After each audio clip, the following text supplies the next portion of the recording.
Now recently I moved my studio out of the garden shed into this more professional space that you see right here. And with packing up all of the equipment and resetting it back up in this new area, it kind of got me thinking, what do you actually need in order to start with a music studio in 2020? So in today's video, I'm going to take you through some of the essential pieces that you require if you're looking at maybe setting up a home studio in your spare bedroom or somewhere like that. So for any of the products mentioned in today's video, I will provide some links in the video description down below that will take you over to the product page so you can find it straight away. But with that said, let's first talk about the reasons why you may actually want to look at building a home studio space. Now, there's a very interesting perspective that you can take when it comes to investing in your very own home studio space. Now, for me, I was consistently going to local studios in my area and I was spending like hundreds of pounds to just get a track recorded, mixed and mastered. And for me, I did not see the value for money from that. I was spending hundreds of pounds to just get a single track, of which the track, if I was brutally honest,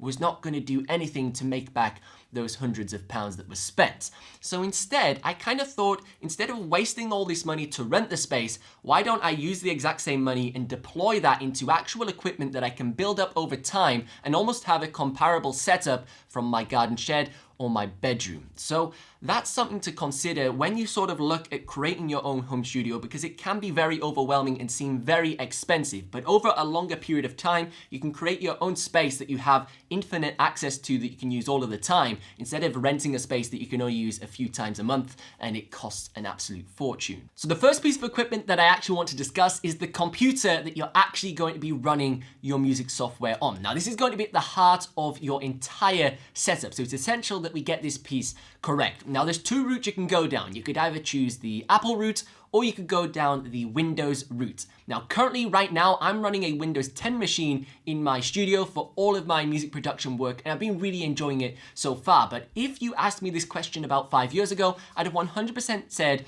get yourself a MacBook Pro with Logic Pro X, and that's the best possible setup you could go for. However, in recent months, in the last few years, there's been some incredible software packages being released on Windows 10 that really battle the potential of Logic Pro X. Like, it really makes it look like a terrible option going down the Mac route because it's very, very expensive. Now, some of the benefits of buying a Windows machine is the storage. Now, yes, you can build the Windows machine and get all the parts relatively cheap and get a powerhouse of a computer, but my favorite thing about having a Windows machine is how cheap the storage is. You can get like thousands and thousands of gigabytes of storage on that machine for all of your plugins, all of your audio files, everything, especially if you're doing lots of complex projects, you're going to be churning out all of that storage space. However, with Macs, it's just ridiculous, the storage situation. If you buy the base Mac, you're looking at like 256 gigabytes, or you can upgrade to about like 500 gigabytes. And if you want any storage that's over 1 terabyte, you're looking at paying like £400, £500 to get that extra add-on for all that extra space. And it's still simply not enough, especially if you're going to be using the computer a lot over an extended period of time. Usually you buy a computer and use it for like 6-7 years. I'm still using my original Mac that's only got like 256 gigabytes and it has 2 gigabytes free. I'm constantly having to delete stuff that I don't use anymore. And I just really hate having to buy external hard drives for my MacBook Pro. I just hate it. You forget them, they get corrupt, it's just total nightmare. Whereas with Windows, you can just constantly expand the internal storage. You can buy like 4 terabytes for like 80 quid, whereas if that was on Mac, it would be like 800 quid. So that is why I personally, right now, am using Windows, just because it's just a better option. Now, when it comes to actually choosing the software that you're going to run on your computer, there's a few different roads you could actually take. Now, if you go down the Apple route, obviously you're probably going to be going for Logic Pro X. That's the exclusive to the Apple platform. Fantastic software, very versatile as well, with all the different tools that are within it. And I really do like that software. Now, there are some other options both on Mac and Windows as well, and that's one of the major ones for me is Ableton Live. Now, I actually did a video recently comparing Logic Pro X to Ableton Live, so if you are undecided, you can check that video out over here for a deeper dive into the two softwares. But Ableton Live's a brilliant software package. It's available on Windows and it's also available on Mac, so it's a good one to learn because it means you're very versatile in the types of machines you can work across, especially if you're looking to do this more professionally in the future. But for me, I prefer Logic Pro X for doing professional songs that I'm going to release onto Spotify, and I prefer using Ableton Live as more of a performance tool with my live looping rig behind me here that I use on stage for triggering like samples, effects, all that type of stuff. But you can still get fantastic results out of Ableton Live if you do wish to use it within the studio. And it's fantastic for electronic music with lots of MIDI instruments, has some really unique features within that software that you can't really get inside of Logic Pro X. However, there are loads of other options on Windows that are really tempting me at the moment to even just forget about Logic Pro X in general. And one of those is the PreSonus Studio One, the new version of it. It looks absolutely insane. It's got a very similar looking sleek interface to Logic Pro X. It's got a huge library of things you can use, and it also has the PreSonus Thea subscription. So you can pay like £15 a month and you get loads of access to all of their plugins and all that type of stuff into the software. So this gives you a whole heap of creativity for a very small monthly fee, as opposed to paying one-off with the other software packages we've mentioned so far. Now, a huge benefit of actually going down the Apple route as well is GarageBand. Now, GarageBand is 100% free when you buy an Apple device, and it's a fantastic software for getting started. It's basically like Logic Pro X, but with a few limitations. It's like its little brother to Logic Pro X. It's got all the things you need: compressors, reverbs, EQs, you can do multi-track recording, and it gets you sort of into the mindset of how to start making music, and it's very versatile, and you can create some insane things in such a simple software, and it's also free, so it costs you nothing to just trial it out, and you can start getting going straight away. Now, once you've chosen your music software and your computer, you'll probably want to get yourself a good pair of headphones, because you'll actually be surprised how much you can do with just a computer, some music software, and headphones, especially if you're going to be doing a lot of electronic music, using a lot of virtual instruments with like MIDI and stuff like that. These will go quite a long way just plugged directly into your computer. Now, these are my favorite headphones that I've probably ever owned, especially for the accuracy required for mixing audio and stuff like that. And I'll put a link to them in the video description down below. But this was my first pair of headphones that I actually ever owned, and I think came free with my audio interface. And I was pretty pleased with these. Like 12-year-old Ben thought these were pretty awesome, but these are pretty good. They've got great accuracy, really comfortable for long extended hours, especially when I've been video editing with them recently. I wear these for like an entire day, and with glasses as well, really comfortable. So I'll put a link in the video description down below for these headphones. Now, when it comes to selecting yourself a keyboard, this is actually where it gets really exciting. Now, behind me here, I have a more conventional, traditional style keyboard that you can use with your digital audio workstation. But the style I recommend you should consider picking up is actually a dedicated MIDI keyboard. And with a MIDI keyboard, basically, you plug that into your computer via USB, and it's simply just an input device. With MIDI keyboards, they don't have any form of onboard sounds. They're just literally keyboard keys that input data into your computer, and then the computer will use virtual instruments to create sounds from what you input.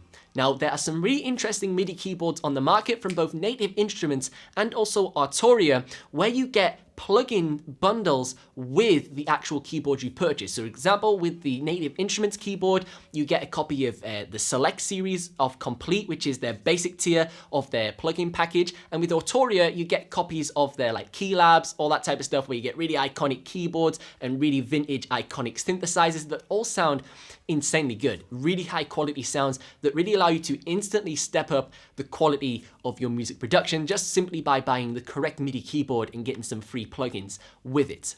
Now, if you're looking to record real life instruments and input audio into your computer, you're going to have to get yourself an audio interface. Now, once again, there's loads of different options that you can choose here. You can go really big and get yourself a rack mount audio interface that has like 8 inputs, perfect for recording live drum kits with multiple microphones, or you can go for something a lot more reserved and just go for a dead simple 2-input audio interface. This is fantastic for singer-songwriters that maybe record a bit of guitar, bass, and also do a little bit of singing. This gives you a great way to record your microphones and your guitars directly into your software. Now, me personally, I own both. I've got a huge rack mount for my live setup, and I also have a dead simple 2-input audio interface for my actual music production, and I probably use the 2-input audio interface a lot more frequently compared to the larger audio interface that I only use for live performances now and again throughout the week. Now, my personal favorite 2-input audio interface is actually the Komplete Audio 6. Now, there's a Mark II version of this audio interface. Mine's the old one that's actually discontinued,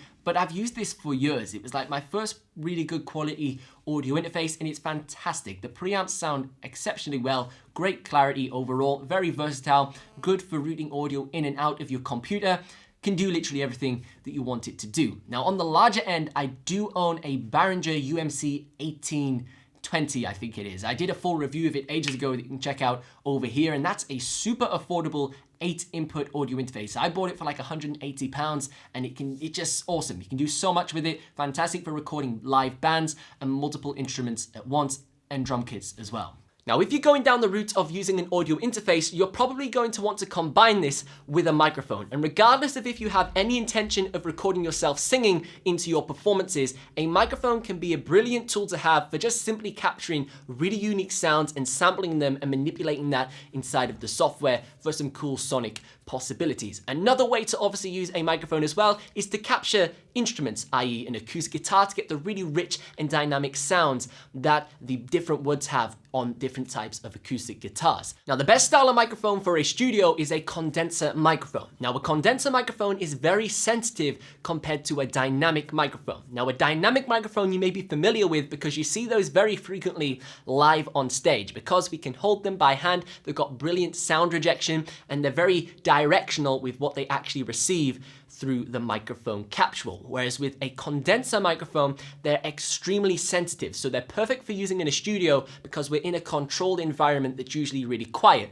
So we can capture literally every single detail of what is being recorded into our digital audio workstation. So we've got loads of clarity and lots of information being captured. Now, the condenser microphone that I personally use is the Rode NT1A. Now, I'll put a link for this in the description down below. I got this in a starter pack as my very first condenser microphone. It comes with the pop filter, the little mount for the microphone stand. So you get everything you sort of need to get yourself going with a condenser microphone, and it sounds really good as well. Hence why I'm still using it all these years later. Another benefit of owning a high quality audio interface is the fact in the future you allow yourself the possibility to run studio monitors. Now behind me here I've got a pair of Yamaha HS5 speakers, and these are some of the best possible speakers you can get for the money to sort of monitor how accurate your mixes are, how clean the audio is, whether there's white noise and stuff coming through them, and I use them for a variety of things, whether that be music production or editing my YouTube videos like the one you are watching right now. Now, if you're gonna get yourself some studio monitors,